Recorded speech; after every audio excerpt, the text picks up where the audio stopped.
बोलिए हनुमान जी महाराज की जय हो।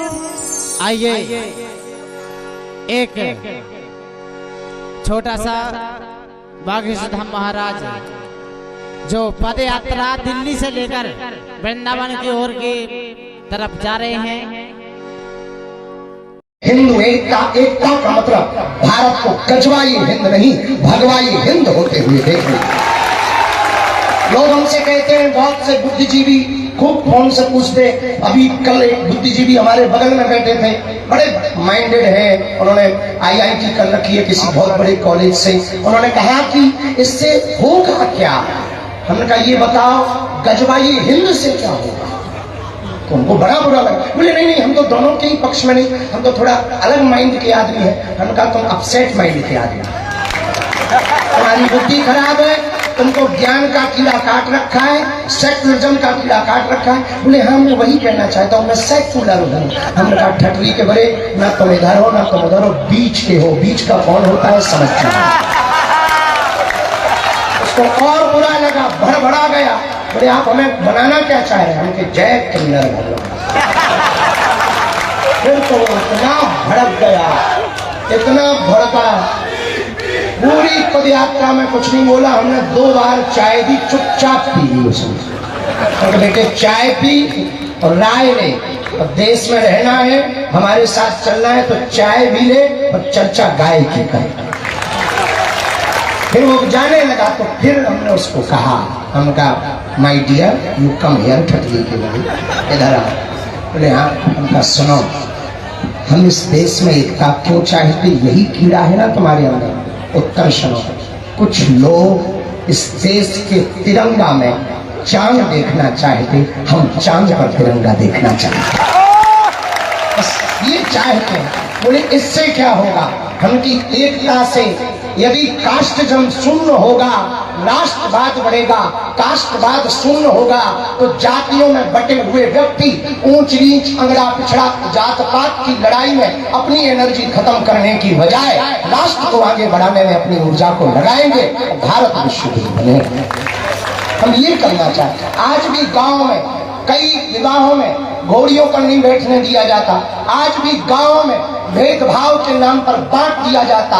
इसी छुआछूत और भेदभाव में सनातन से कई लोग विमुख हो गए। कोई बुद्धिस्ट बन गया, कोई हलीउल्लाह वाला बन गया।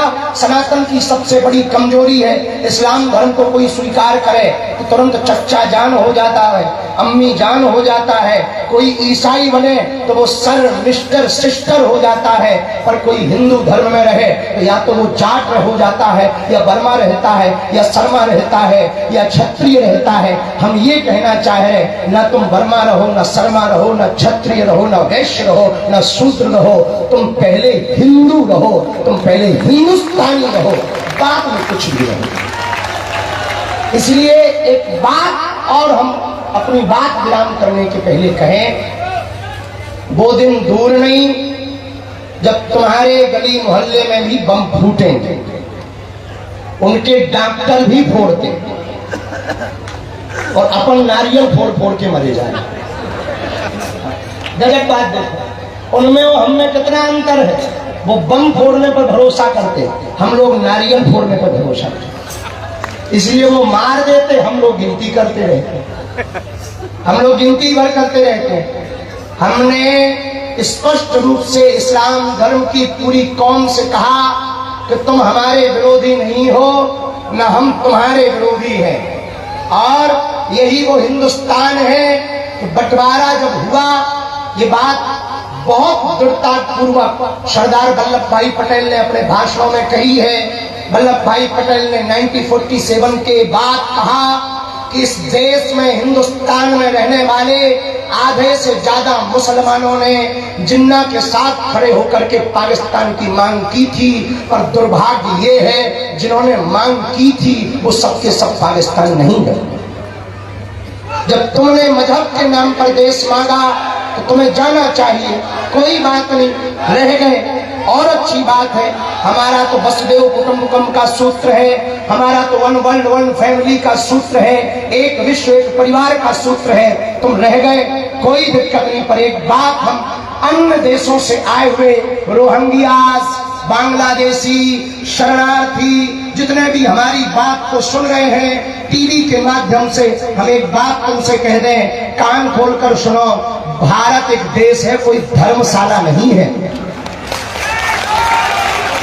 जो आप यहाँ शरण लो और शरण भी लो तो कायदे में लो, और इस्लाम धर्म के सभी लोगों से हम कहेंगे तुम हमारे हो, इसमें कोई संदेह नहीं, हम भी तुम्हारे हैं, इसमें भी संदेह नहीं। यदि हम विरोधी होते तो अब्दुल कलाम को सलूट ना करते, रहीम रसखान के दोहे ना गाते, हम रसखान के भी दोहे गाते हैं, अब्दुल कलाम को भी सलूट करते हैं। पर आप अपने युवान बच्चों को समझाओ कि वो डॉक्टर की पढ़ाई पढ़ करके भी आतंकवादी ना बने, अब्दुल कलाम बने। ये बात अपने युवाओं को समझाओ, अपने बच्चों को समझाओ, क्योंकि ये देश बाबर का नहीं रघुवर का है। जिस ब्रज भूमि में हम लोग खड़े हैं उनके एक भैया है दाऊ भैया, यदि हल मूसल उठ गया तो फिर बेटा तुम्हें लाहौर में जगह मिलेगी। हाँ, बाद में मत कहना। और जिन्हें अभी महाराज जी ने संकेत किया, परमात्मा निकेतन वाले पूज्य महाराज जी ने, कि कुछ लोग इस देश में ऐसे हैं, खाते भारत का है, गाते पाकिस्तान। वंदे मातरम क्यों नहीं बोलेंगे आप? राष्ट्रीय गीत है क्यों नहीं बोलेंगे? भारत माता की जय क्यों नहीं बोलेंगे?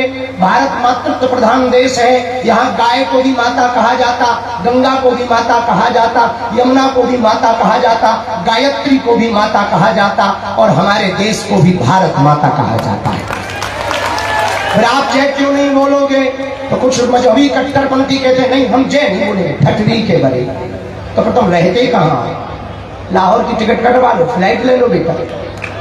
जब तुम्हें भारत माता की जय बोलने में दिक्कत है तो यहाँ काहे को रहे? भैया हम तुम्हारे विरोधी नहीं, पर एक बात हम फिर हिंदुओं को कहेंगे, हमें इन बातों पर भी ध्यान नहीं देना। हिंदू वो नहीं है जो मुसलमानों को गालियां दे, हिंदू वो है जो सनातन को तालियां दे। हमें इस्लाम या ईसाइयों का विरोध नहीं करना हिंदू एकता से, हमें अपनी संस्कृति को बढ़ाना है, अपने बच्चों को पाठ पढ़ाना है, घर पर भगवा ध्वज लगाना है, गांव से भेदभाव छुआछूत मिटाना है और भारत को भव्य बनाना है। और उसके लिए सब संत बड़ी कृपा करके, कष्ट पा रहे संत फिर भी चल रहे। बद्रीनाथ वाले महाराज जी की तो नाक से खून निकला, हमने कहा कि बहुत गर्मी है आप रुक जाओ, नहीं माने, बोले नहीं हम चलेंगे। महंत राजू दास जी भी, माधव भैया भी, और सब संत बहुत कष्ट पा रहे, फिर भी सब संत, ये जो आज पधारे ये भी कोई कई हजार किलोमीटर से पहुंचे, रातों भर चल कर आए। महाराज जी भी बाहर थे, वो भी कृपा की, महाराज जी तो विदेश भी गए थे, विदेश से चल करके महाराज जी आए। लेकिन ये किस लिए आए? केवल आशीर्वाद देने आए थे?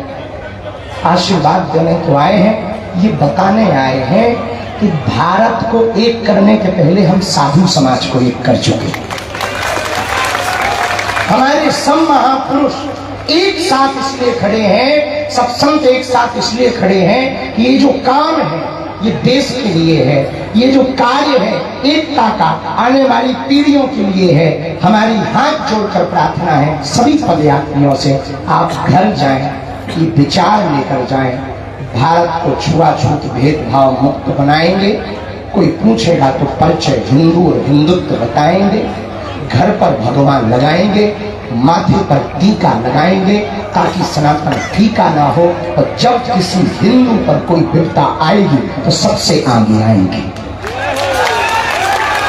बस इन विचारों को आपको घर ले जाना है और कल से इसी पर कार्य करना है। आज रात को हम आपको राधा गोविंद जी मंदिर में मिलेंगे, क्योंकि आज बहुत लेट हो गए हैं, तो थोड़ा चलना जरूरी होगा, समय पर चलना जरूरी होगा, जल्दी चलना जरूरी होगा, तो थोड़ा स्पीड से चलेंगे। दोपहर का भोजन भैया